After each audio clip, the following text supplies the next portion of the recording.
Tá começando mais um Histórias à Frente, e essa é a história da restauração da civilização humana.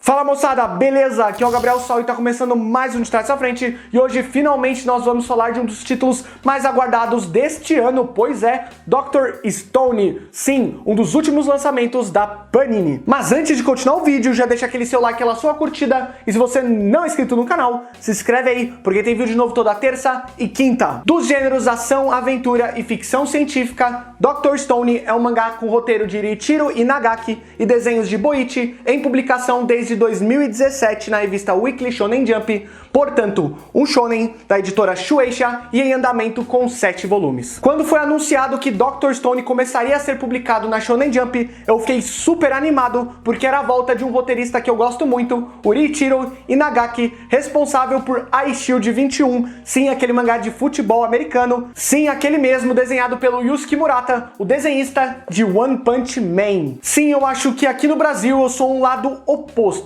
A maioria das pessoas ficaram animadas com a série por causa do desenhista, o Boichi, que é nada mais nada menos o cara responsável por Sunken Rock. E é claro, esse é o mangá mais conhecido dele, mas além disso, o Boichi já publicou outras obras, como Urakia, o volume único bastante conhecido pelas internets brasileiras, Hotel, o spin-off de Terraformers focado no personagem Asimov e o mangá que ele publica em simultâneo com Dr. Stone, Origin, inteiramente sozinho, porque ele faz roteiro, eu desenho. E uma informação importante e relevante é que o Boichi é um sul-coreano que mora no Japão. A edição brasileira é no novo formato padrão da Panini, o 13,7 por 20 centímetros, no papel off-white, com segunda e terceira capas coloridas ao preço de R$ 21,90, com periodicidade bimestral e distribuição em bancas e lojas especializadas. Assim como Boruto e Dragon Ball Super, Dr. Stone também é um dos lançamentos feitos inteiramente pela Panini e não pela Mythos. Pra quem não sabia, até uns tempos atrás, todos os mangás da Panini eram feitos pela terceirizada Mythos Editora. Atualmente, além desses lançamentos, alguns outros títulos que eram feitos pela Mythos agora são feitos pela própria Panini, como Naruto Gold e Berserk. Vamos começar falando daquilo que fez mais barulho na internet, que é a capa da edição brasileira de Dr. Stone, que é muito parecida com a japonesa, o que não quer dizer que ela seja boa. Como em todo o mercado editorial, existem capas bonitas e feias, e nesse caso, a capa japonesa de Dr. Stone, do volume 1,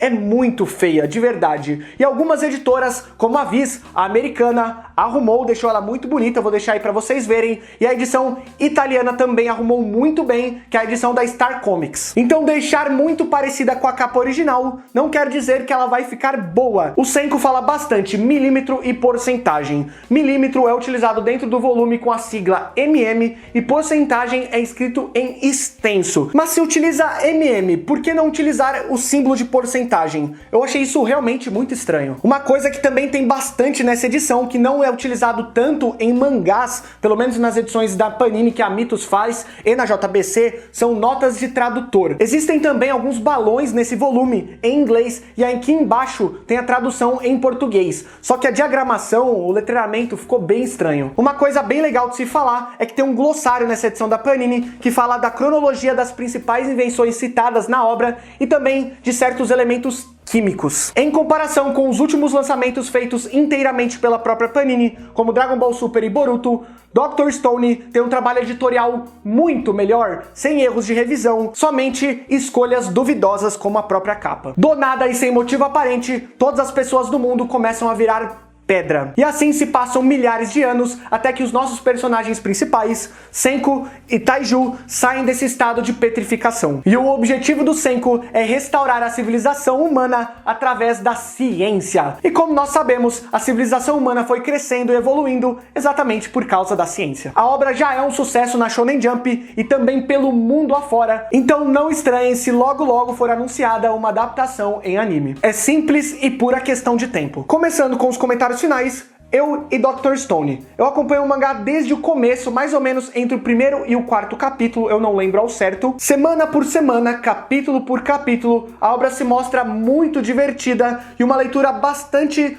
sagaz e bastante inventiva. O problema é que atualmente ela parece estar um pouco estagnada, alguns desenvolvimentos são óbvios, sabe? Uma coisa importante de se falar é que na metade do segundo volume existe aquilo que é chamado de final do arco zero. A partir desta parte da série, eles focam no ponto da evolução da ciência, mostrando várias descobertas e criações feitas pelo Senku e por outros personagens que vão aparecer mais pra frente, que eu não posso ficar falando, porque eu acho que é legal ser uma surpresa pra vocês. Mas agora vamos falar da história e roteiro. A história é sim muito divertida, mas ela é simples, muito simples inclusive. Ela não tem nada muito absurdo, além das invenções do Senku. E é isso que dá charme pra série e diferencia ela de tantas outras. O trabalho de deixar toda a ciência palatável para todo tipo de público. E é aí que se encaixa o roteiro. O roteiro, ele é muito bem estruturado, porque para você encaixar todas essas invenções do Senku dentro da história, você precisa ter muita noção do universo que você está trabalhando. A história é simples, ela tem um fio também muito simples, mas o roteiro é muito bem costurado dentro dessa história. Ele trabalha muito bem com todos os acontecimentos, porque realmente deve ser muito difícil trabalhar com um leque absurdo de invenções. O Riichiro Inagaki pode colocar muitas coisas dentro da história. Agora falando dos personagens, sem dúvidas, o Senku é o mais interessante de todos eles. Tanto pela ideia do personagem, de ele ser todo esse cientista, que também tem umas coisas por trás que vão ser explicadas mais pra frente, e também por ele ser divertido. Já o Taiju também é legal, ele também é divertido, mas ele é um padrãozão. Por mais que eu goste muito dele, ele é um padrãozão. Ele é o cara que é bonzinho e forte. Já a Yuzuriha é uma personagem bem padrão, que parece aquelas pessoas que vão ser resgatadas no castelo, sabe? Princesa. Mas em algumas horas, o autor utiliza ela de uma maneira decente. Existem algumas, muito poucas personagens femininas que são trabalhadas mais pra frente dentro da obra. Mas eu já vou te falar que os personagens principais e que chamam mais atenção são os masculinos. O Boichi desenha as mulheres muito sensuais, mas o roteiro também não tem ajudado muito a abordar elas. Eu não tenho como discordar disso. E por último, nós temos dentro deste volume o Tsukasa, mas eu não vou falar mais nada sobre ele porque eu posso dar algum spoiler. O que eu posso dizer é, ele é um personagem interessante, ele é um personagem ultra mega master overpower, só que ele tem um certo problema junto com o Senku. Esses certos personagens têm um intelecto razoavelmente alto, e acaba acontecendo uma coisa dentro da obra que me incomoda bastante. Um consegue prever o que o outro vai fazer sempre nos mínimos detalhes. Nos mínimos detalhes. E isso incomoda muito em certas ocasiões. Existe aquilo que nós chamamos de suspensão de descrença, quando o leitor ou espectador simplesmente aceita aquilo que está sendo contado dentro da história. Numa obra de fantasia que o personagem solta uma magia, todo o universo que foi criado dentro da obra tem que fazer sentido para que você aceite uma pessoa fazendo magia. Agora, linkando com isso do Senku e do Tsukasa sempre saberem o que o outro está pensando. Você não consegue crer muito bem nisso.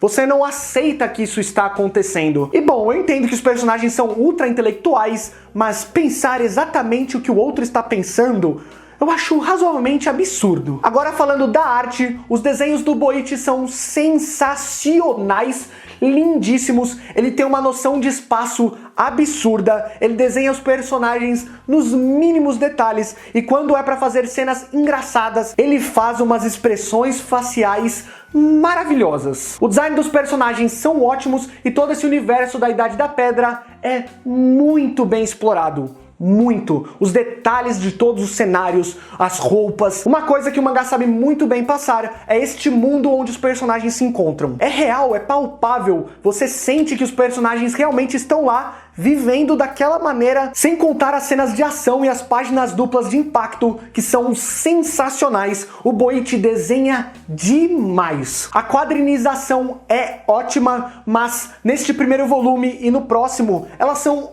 boas. Depois do terceiro, quando ele começa a inventar as coisas, gente, é um trabalho primoroso, porque para você seguir o que está acontecendo direitinho dentro das páginas, é muito complicado porque é muita informação. E mesmo assim você tá lá lendo muito de boa, porque é tudo muito intuitivo, é tudo muito orgânico, funciona tudo muito bem. E um dos pontos mais importantes da obra, sem dúvida, é o ritmo. Tem muito texto, mas é tudo muito dinâmico, funciona tudo muito bem. Mesmo tendo muita informação, você consegue absorver tudo aquilo de maneira bem satisfatória. Encerrando, nós podemos dizer que Dr. Stone é um excelente lançamento, com uma boa história, um roteiro muito bom e personagens bem carismáticos, com uma narrativa muito dinâmica e um ritmo excelente. Ela só não é um absurdo, sabe? Ela não tem nada muito insano, além do desenho e das invenções, que é uma coisa bem diferente dentro da obra, que não é muito abordada dentro deste primeiro volume. Não deixe de conferir pelo menos o primeiro volume, e também, se vocês não gostarem tanto, tentem ler o segundo. E batendo nessa tecla de novo, porque eu acho muito importante, os desenhos do Boichi são absurdamente surreais para um mangá semanal. De verdade, ele deve ter muitos assistentes, porque do jeito que os cenários e os personagens são, tem que ter bastante gente trabalhando nisso aqui, não é possível. Mas e você? Já conhecia Dr. Stone? Ficou interessado? Vai colecionar? Não deixe de comentar aí embaixo que eu quero saber, hein? Então é isso aí, minha gente. Muito obrigado por ter assistido esse vídeo até aqui. Espero que vocês tenham gostado. Espero que a gente se encontre nos próximos. E não deixe de dar aquele seu like, aquela sua curtida e se inscrever no canal se você não é inscrito. Beleza? Valeu, gente, e até o próximo vídeo. Tchau!